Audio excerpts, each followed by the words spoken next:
Сәлеметсіздер ме оқушылар? Бүгінгі өтетін тақырыбымыз екі таңбалы сандарды қосу және азайту алгоритмі. Бұл дегеніміз санды баған түрінде қосып азайтуды үйренеміз. Енді үшінші тапсырмаға назар аударайық. Үшінші тапсырмада сандарды қалай қосып азайту керек екенін баған түрінде түсіндіріп көрейін.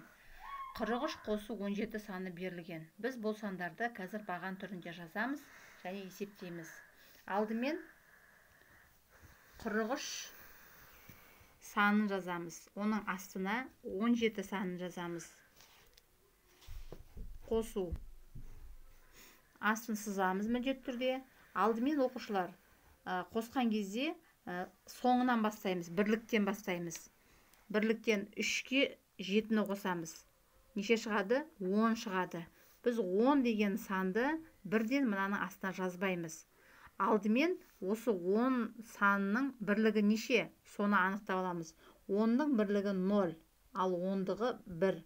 Біз алдымен 0 бірлікті жазамыз мұнда. 0-ын жазамыз, ал 10-дығын ойға сақтаймыз. Ойға сақтау үшін мына жерге жазып қояқ көз алдымызға. Ұмытпау үшін. Енді бірлікті қостық. 10 шықты, 0-ын мұнда жаздық бірліктің астына, 1-ін ойға қойдық. Енді 10-дыққа 10-дықты қосамыз. 10-дық дегеніміз міне 4 қосу 1.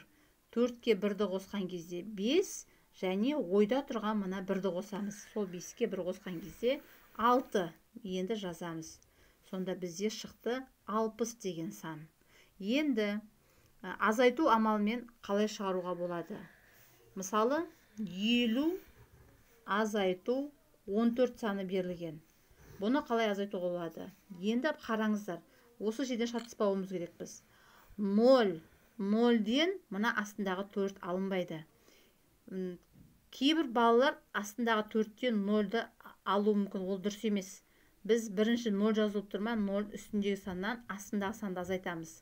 Сондықтан бұл жерде 0-ден 4 алынбайтын болғандықтан, мына 5 ондықтың 1 ондығын 0-ге береміз. 5 ондықтың 1 ондығын 0-ге әкелген кезде бұл 0-іміз біздің 10 болады. 1 ондық дегеніміз 10. Енді мына жерде біз 1 ондықты алып кеттік. Сонда неше болып қалады? Бұл жерде 4. 4 ондық дегеніміз бұл 40 деп есептейсіздер. Енді 10-нан 4-ті аламыз. 10-нан 4-ті алған кезде 6 болады. Енді ондыққа түсеміз.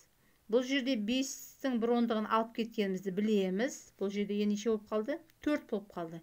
Енді мына 4-тен 1-ді аламыз, сонда 3.